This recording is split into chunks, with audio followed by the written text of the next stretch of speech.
Welcome to Hot Flash Chronicles, where midlife is messy, menopause is madness, and we're sweating through it together.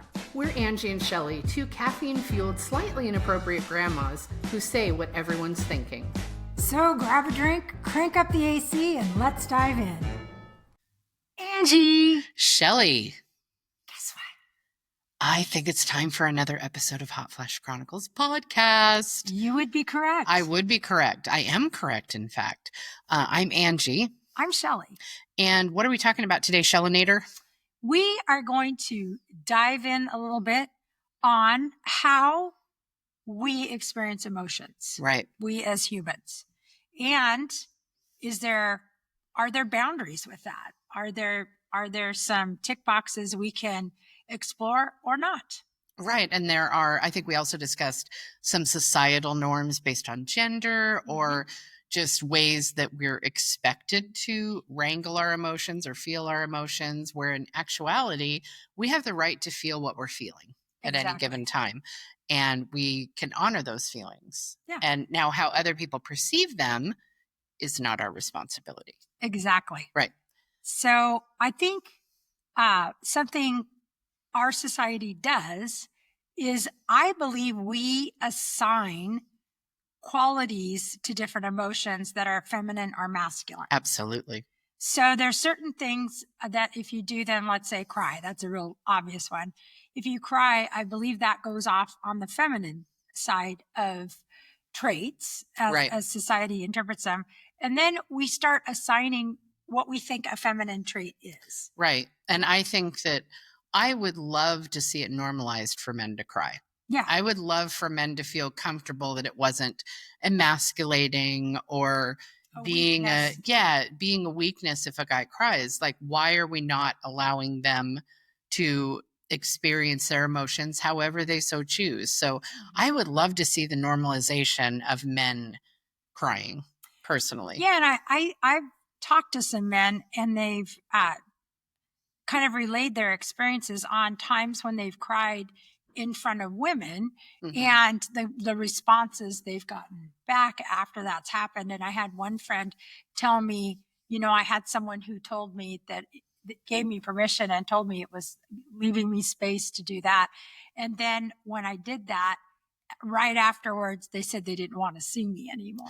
Right. So they gave permission, but actually they didn't. Exactly. They're like, it's okay, but also that's not something I'm attracted to. So, I mean, there is some validity in that. Like, they gave them permission to show emotions, and then they decided they didn't find that attractive, which is unfortunate. Right. But at least they gave the permission.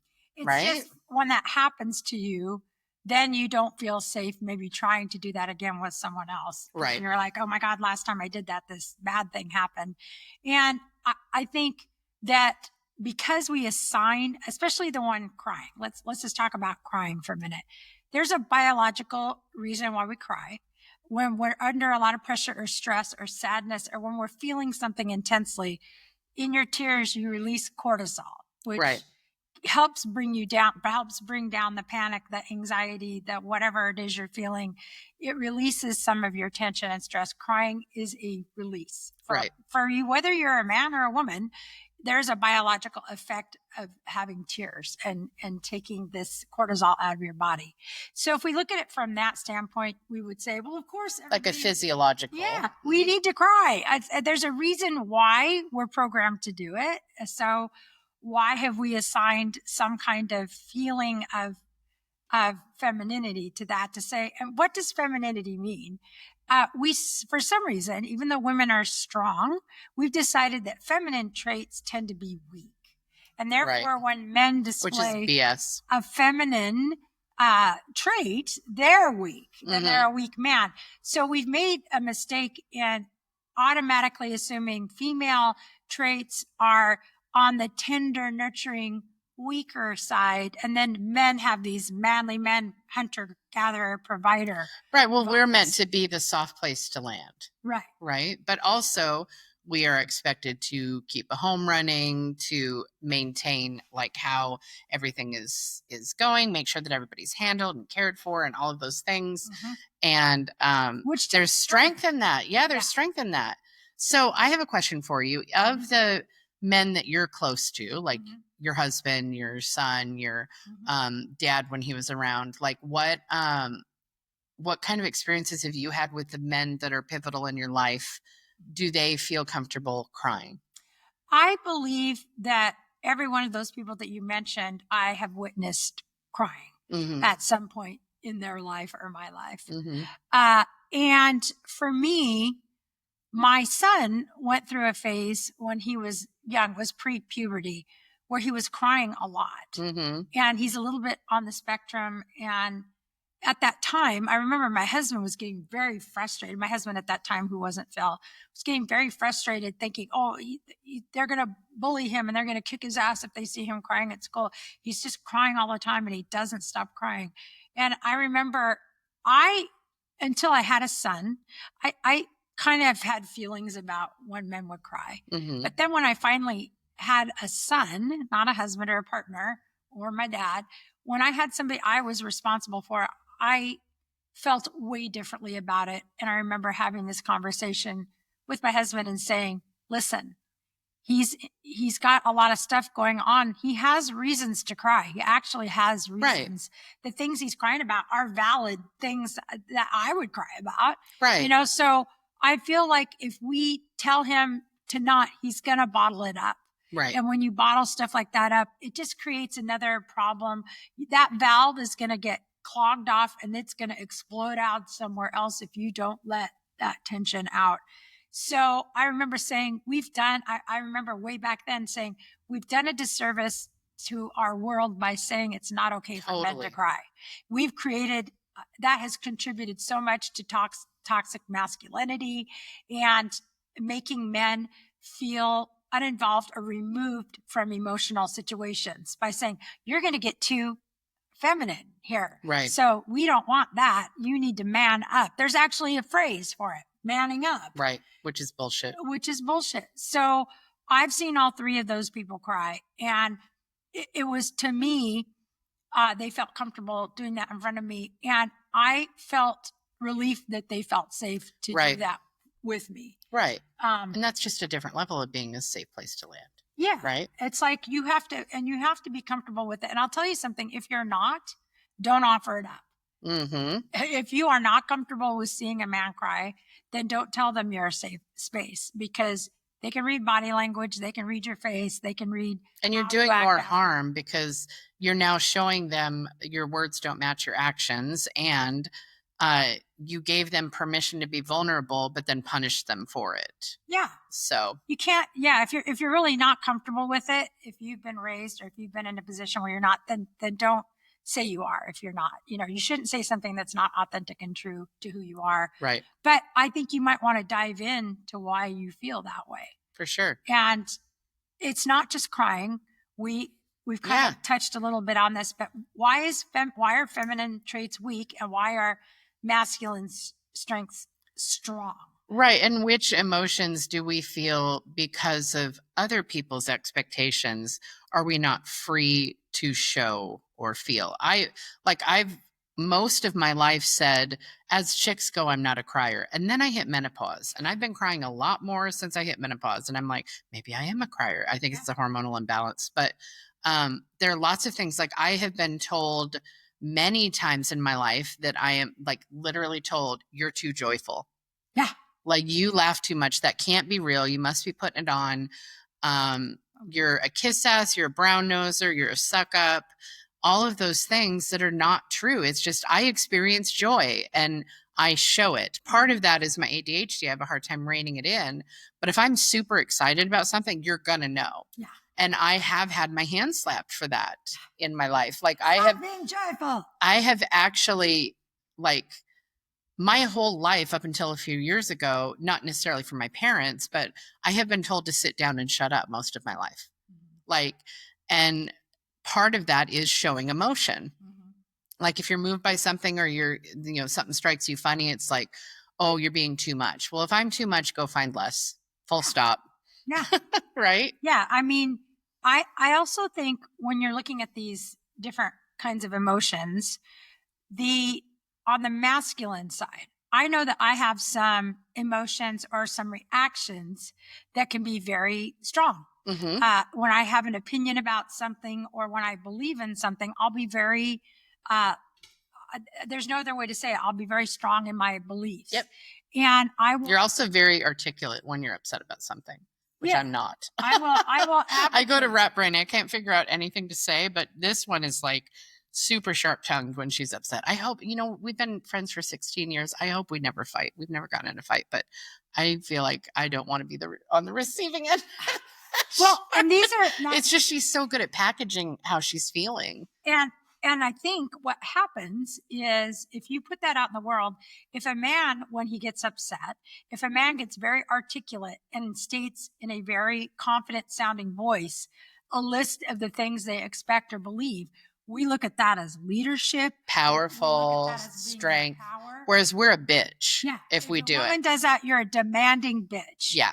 And there's no difference. It's just coming from a woman instead of a man. And there's absolutely two different belief systems in place about when women do this, that's being too masculine. When men cry, that's being too feminine. Right. We had a whole decade, like back in the 80s and 90s, when men finally started becoming stay-at-home dads. There was a whole movie about it called Mr. Mom, about how it was such a wild shift. It was such a shift that men, can you imagine that there's men who love their children and would want to stay at home with them and be the main person at home with them instead of it being the mom? Well, and like I know my son and his wife, my daughter-in-law has a higher earning potential than my son because of her schooling and her skill set. Right. So they, for multiple years, Kyle stayed home and AJ was working, and that has shifted lately. But I feel like there have been a lot of feelings about having to explain why is the dad staying home and the mom is going to work. She has a higher earning potential. Why wouldn't they do it that way? Yeah. So it's just now flipped to where it's the other way. And I feel like when I told people, when they're like, oh, what does your son do? Well, he's a stay-at-home dad. There's judgment that happens no matter how you phrase it. And it's like, fuck off. My son is doing the most important job there is, which is raising my grandkids.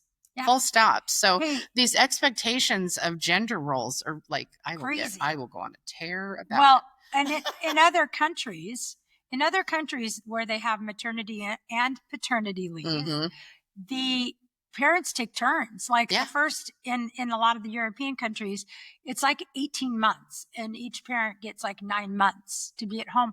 And that's and they get paid. They're paid to do that.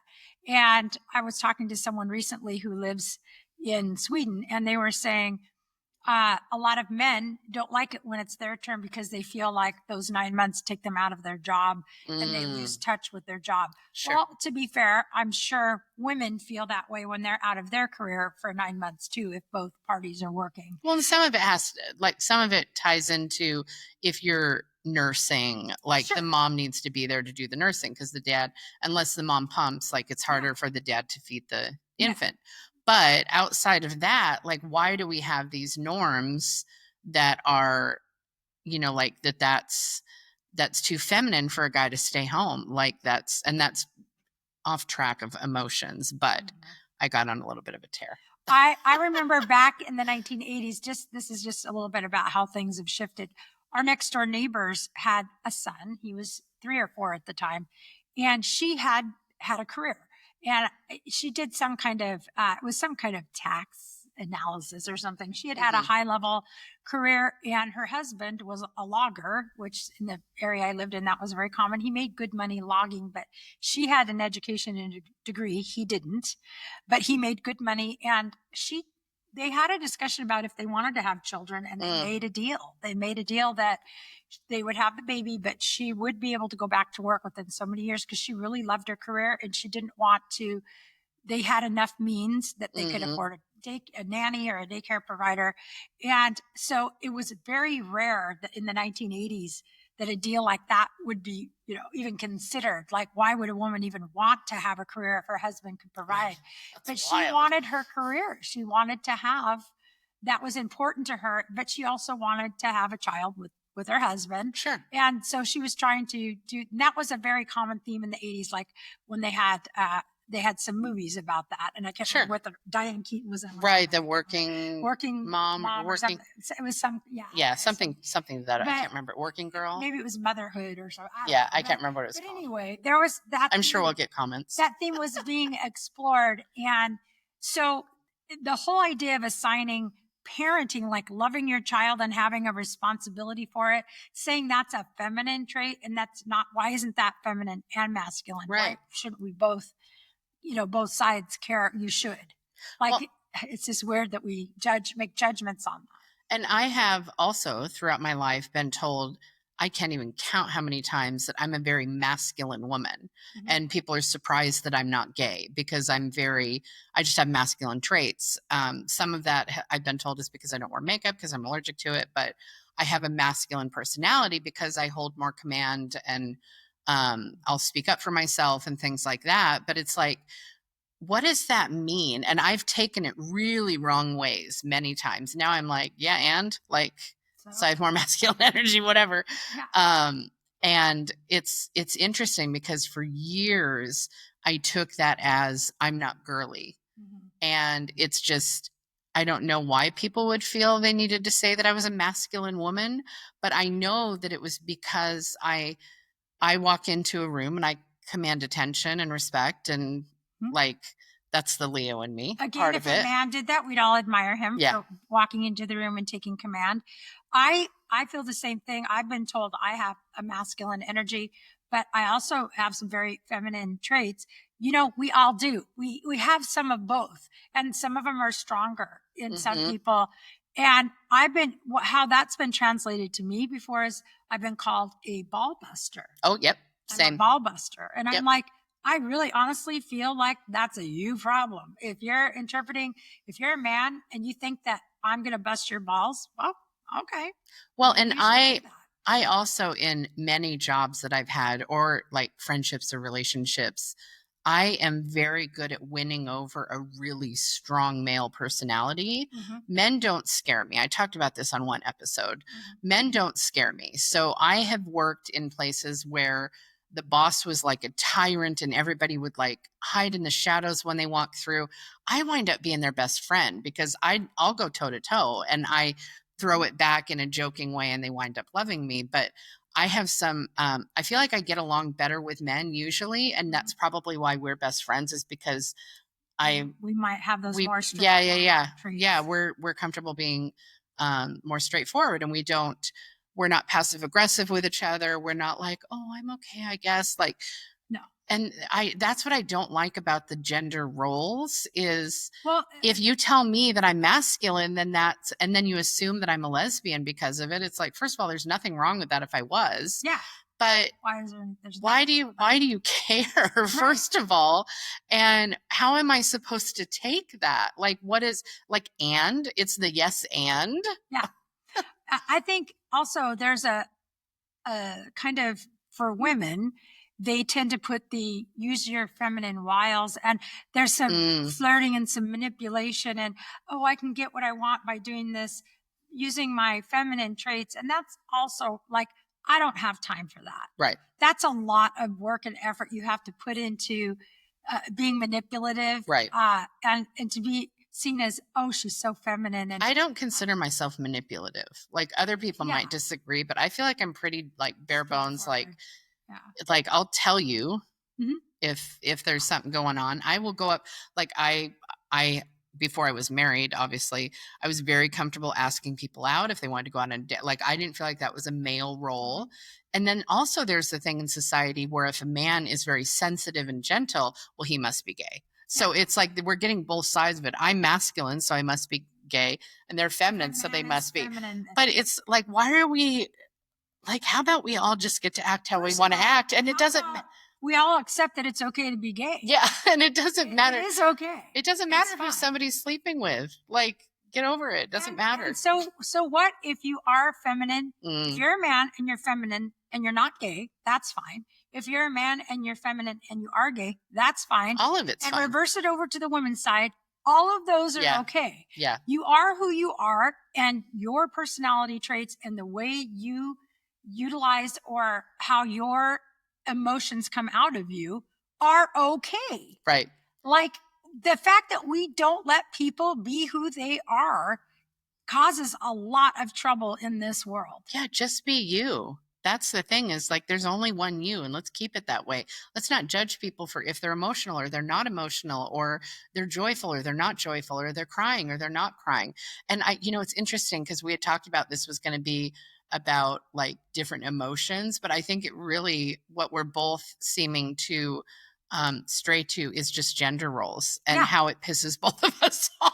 And it's not fair. It's not Yeah, fair we wish that those weren't in place. Yeah, it's not fair to either gender, and it doesn't create a space. This is why we're so divided on so many things in our world, is we're putting judgment values, and our society is carrying them out on what we expect people to be instead of letting them be who they are. Absolutely. And until we get to a point, and this is a thing that it's a you thing, like you as an individual have to make these changes in your heart to where you are open to people being something unexpected. Yeah. Being something you don't put into a box and say, that's what that is. And that's what that is. We don't have to know what everything is. Exactly. To be able to be respectful. I remember I know I mentioned Sue Bryce a lot on here, but she's a really important voice in my mind. And I remember talking to her a few years ago and saying, I just kept saying that I felt like I was too much. And I just needed to like tamper down so that more people would receive me well. And she was like, we need to come up with a mantra for you that leans into that. So the mantra, instead of being too much, she had me say, I'm a lot and I like it. Yeah. And it's okay to be a lot. It's okay to be not a lot. Like all of it is okay. Like trying to bend people to what you expect them to be is bullshit. Yeah. Like that sounds like a very narcissistic stance to be like, well, you should be more. For me to be comfortable with you, you're going to have to. So go find someone else to hang out with. Yeah. Like I give you permission to go talk to someone else because I'm not going to bend to your will. And the thing is these people, if somebody hits you the wrong way or you don't like the traits that they're showing, if they're a coworker or if they're a family member, they might be someone that you have to have in your life. Like if it's somebody who might be a friend, you could say, well, I'm going to choose not to be friends with that person or spend any extra time. But the thing is in life, there's going to be people that you have to be with and you have to spend time with who might not be your cup of tea. Mm-hmm. And the thing is honestly, that's okay. I drink coffee. That's right. You don't have Sorry. You have to understand that they don't have to change anything. It is a you thing where you will learn to be in a position of, I can still be respectful to this person. I can coexist with this person. And here's how I'm going to do it. Because the only thing I can change is me. 100%. You can't expect that you're going to change other people. And the people who go through life doing that aren't very well received. Yeah. And they shouldn't be. And if somebody doesn't like how I act, then they can choose to go hang out with someone else or work next to someone else or hire someone else or whatever. It's like putting expectations on people to conform to what you would want them to be so that they meet societal standards. Full stop. Absolute hard pass. Keep scrolling. Also, that's not your job. Yeah. Your job is to be a good, decent person. Yep. And absolutely. That's the only thing you have control over. So if all of us make these micro adjustments, how I perceive people and the snap judgments and the things I think about them are so different now at my current age than they were when I was 20 or 30. And here's why. We are programmed to make snap judgments. Mm-hmm. We have a physiological, biological, when we see something within 3 or 4 seconds, we've already made a judgment unconsciously. Mm-hmm. That's there. And that's from a life of however we've been programmed. If you see somebody on the side of the street walking along and they look disheveled, your automatic judgment might be that's a homeless person. Right. You don't really know if they are or not, but there might be. And why does that matter? Aside from the fact that they might need help. Because that's the only thing that should come from that discovery. Our lizard primal days, back in the your days of yore. Days of yore. Ye old days of yore. Ye old days. We had to make judgments for survival. We had to make fast judgments because maybe we would die if we thought that animal out in the, not dinosaurs because I was going to say that, but we weren't there at the same time. That wild animal, that bear, that don't be that bear. I don't want that bear. But you had to make quick decisions, and a scan was before we had more developed brains. That's still in our lizard brain. So we still have it in 2025. Yep. But we know natural selection has not removed that. We know that now. So we're still going to make the snap judgment, but it's on us to take it further and say, my snap judgment is that, but am I right? Is my snap judgment correct? And most of the time it's not, and you need more information. Also, if your snap judgment is, I think that person's homeless, the only way that affects you is, are you deciding to act on that by helping them or not? Right. It's okay if they're homeless. Matter. It's not okay in our world that we have as many homeless people as we have, but it is it a threat? Like if somebody's coming at you yelling and screaming and acting like they're going to punch you in the face, then you have to protect yourself, but that's usually not the case. Right. So the whole idea here, and this is one short podcast episode, and of course we cannot solve most of the world's problems, a lot of them, but not most. We're just doing our job little chunks at a time. But it's just something. If we reach one person that then changes their behavior, then it's just like a win. A lot of our podcasts come down to, in the end, we say, maybe you need to do some self-examination and figure out why you feel the way you feel. And do you know what's wild to me is we've gotten a lot of feedback. We've been doing this for 3 months now. Mm-hmm. And we've gotten a lot of feedback, especially on the ones that are harder hitting than, the funny ones are fun, and those are like fun to laugh along in your car and stuff. But the ones like this where it's a more serious topic, we've gotten some feedback like, this is exactly what I needed to hear, or I've been going through something and you helped me through it. And like, oh, this is such a needed thing. So the fact that we've even impacted a single person while we're sitting and getting to hang out with each other and enjoy ourselves is like super duper frosting on the cake. Yeah, this is big frosting for us. But we do hope that when you're listening, the whole idea here is to take a worldview where you're like, how do I fit in here? And how can I make my life better?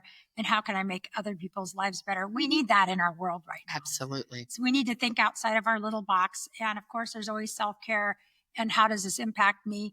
But as soon as you put on your own oxygen mask and you take that big breath, that means you're supposed to help the other people. 100%. So that's what we are. We're a little oxygen mask. We're saying, here, help yourself. Now go help and heal others. Well, and I feel like the takeaway is give yourself grace if you're not fitting into societal norms of whatever. And if you have a snap judgment of somebody else, maybe look into why you felt that. Yeah. There's a reason why you felt that way. Yeah, for sure. Take that extra moment. So, Shelly and I do something as of late where we do shout outs to our TikTok subscribers, but we have, this is such a blessing. We've got so many that it's taking a long time to read them. So here's what we're going to do going forward, because you guys don't want to sit here for 3 minutes and listen to the subscribers.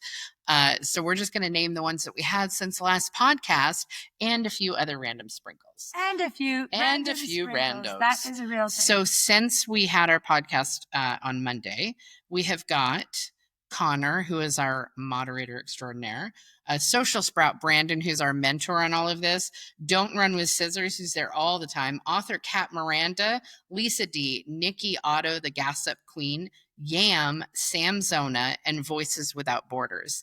And then a few randos, Ann Lee Bailey, Macklemore and Friends, It's Just V, Molly 555, and Steph Therapy Corner. Thank you so much for subscribing to us. We wish we could read them all, but now we're like at 60 people and it's a long time to read. So as we always do, we are going to wrap with a couple random rapid fire questions. All right. Do you want to go first or do you want me to? You go first. Okay. What was your favorite board game as a child? The Game of Life. Oh, okay. I really liked it. You had to fill the car up in the car. Yeah, that was fun. And you got to spin things. It was colorful. Lots of fun. Lots of fun. So let's go over to, let's kind of stay along that theme. What was the first video game you remember playing? Pac-Man. No, wait. Space Invaders. Oh, yeah. Space Invaders. I remember playing that on the Atari. I would spend hours. Oh, totally. I was not good at it. I've never been good at console games, even when they were, or like handheld ones. I'm way better at a PC game. I'm not good at button mashing. That's not my jam. Yeah. I usually get carpal tunnel because I get too excited. Right. Yeah. So as we're in the week of 4th of July, Ooh. favorite thing to bring to a barbecue? I like to make fancy baked beans. Oh my gosh. Her baked beans are so good. It's like your dad's recipe, right? Yeah. Can you make those for 4th of July? Yeah. Oh, they're so good. Give a little tiny insight without giving away your secret. Give us a general synopsis. So it's basically, the baked beans, but you add in lima beans and kidney beans, but there's hamburger in it and pineapple. Heck yes. Why would it's like this big sticky gooey bean protein mess, and it's delightful. Can we do ground poultry so that my son and his wife can eat it? You sure can. Okay, amazing. Okay, now that was my second one. What's your second question? Okay, so I think I'm going to throw it back at you. I'm going to copy your question. What's your favorite? No, wait, I'll change it. What's your favorite item to bring to a potluck? Ooh, to a potluck. My favorite item. I do it's like a marinated feta, tomato, Greek spices, olive oil thing that you then put on either chips or crackers. It's a hit. It is like everybody loves it, and it's so easy. You just put crumbled feta and some diced tomatoes. You drizzle it with olive oil and some Greek seasoning. Yum. I do the one that's like the I can't remember, Creole. Greek, or no, not Creole. The Greeks. Seasoning. Yeah, there's a seasoning that I have, and I can't think of the name of it right now. But it's super easy, and I usually do it on like crackers or little bread rounds. I'm into it. Yeah, let's do it. Yeah, let's do it. So this has been another episode of Hot Flash Chronicles. It means the world that you are choosing to listen to us and spend your time with us. If you have a moment, we would love if you would leave us a 5-star review wherever you're listening. Tell your friends, like, share, all of the things. And as per usual, we will see you on the flip side. Ciao. Bye. That's a wrap on this episode. If you laughed, related, or just need more, hit subscribe. Check out the show notes to find us on socials and YouTube, and join our Patreon for exclusive extras. And remember, we're still hot, just in flashes.